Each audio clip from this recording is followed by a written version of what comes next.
Hello everybody, I have a new video for you for Cut to You. This cut file is called Rosa Flags and it is the newest May cut of the month cut file. It is so cute. I'm going to pair it with some summer lovin' papers from Simple Stories. As soon as I cut this file, I knew that it would look fabulous with some bright summery pictures and papers. So I have these last 4 photos from a trip to an amusement park that I want to scrapbook from 2021, and that's what we're going to do today. So I backed each of those little buntings individually with each of these fun summery papers. And now I'm going to grab my tabby dots from Spiegel Mom Scraps, and I'm going to give each of these little buntings some depth and dimension and height with the tabby dots.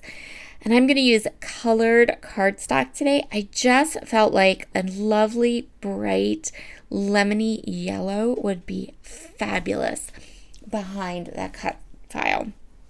I'm going to mat these 3 photos as one photo. I do this quite often when I'm working with multiple photos.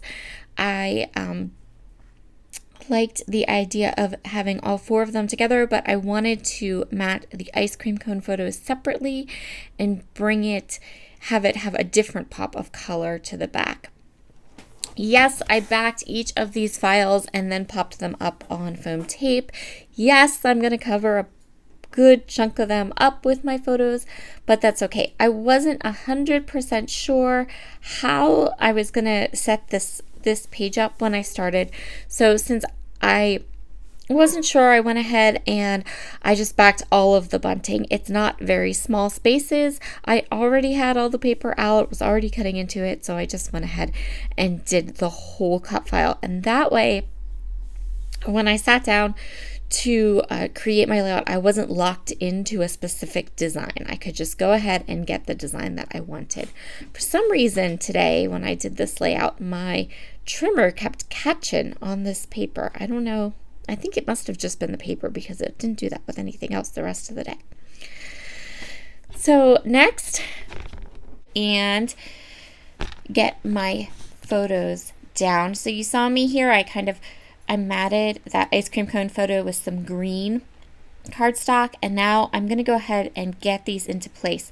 So I know that the ice cream photo is going to kind of overlap the other photos, and that's okay because the other photos are just kind of like scenery shots of the park, and it was a really gorgeous day the day we went. This was also the first time we were able to go to our favorite amusement park after the pandemic, so that was made it kind of special.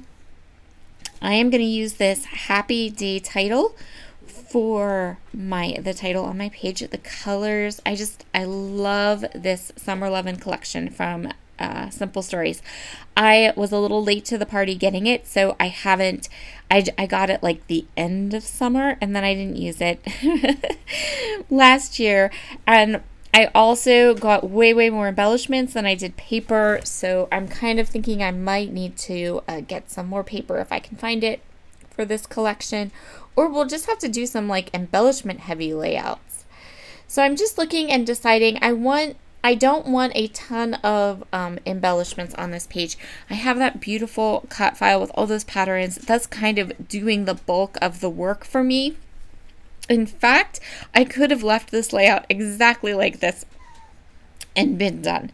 So what I'm going to do is I'm just going to add a little bit to the right of that ice cream photo. I'm going to do a little bit of an embellishment cluster in the top left-hand corner, and then I'm just going to find a little, I think it's a piece of chipboard. It's like a soda pop bottle, and it's going to fit perfectly just right beside the H of my title.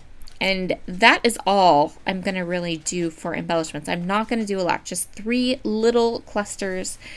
And for the most part, those clusters are going to be just to accent my title in my photos and then keep that background there. Now, if you had smaller photos, if you had less photos, I am sure Gwen will have an amazing layout as well using this cut file this month, and she will probably only have 1 or 2 photos on her page. I haven't seen it, but this is just a way to know that you can use a cut file like this and still get a lot of photos, but still also feature that cut file. So my cut file, while is in the background, it's still visible. You can still see it. You know what is going on back there behind my pictures. And last but not least, I'm going to use some enamel dots. So I got the enamel dots with this kit and with this collection, and I never buy enamel dots, like ever. So I was like, hey, look, I bought the enamel dots.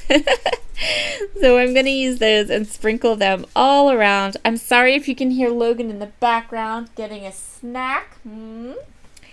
I do ask them ever so kindly to be quiet while I voice over videos. Sometimes they do, but sometimes they don't notice that chip bags make noise. I'm sorry, I needed a granola bar. Anyway, I'm going to go ahead and finish this layout up with these enamel dot clusters, and then we're going to call this one done. If you have not grabbed a subscription to the Cut of the Month Club, you will find all of the information, or a link to all the information, in the description box. I highly recommend this club. It's a little bit different. It's really cheap, fun, and just a little inspiration in your mailbox every week or every month, and not in your mailbox, in your email box. Yeah. Okay. Bye, everyone.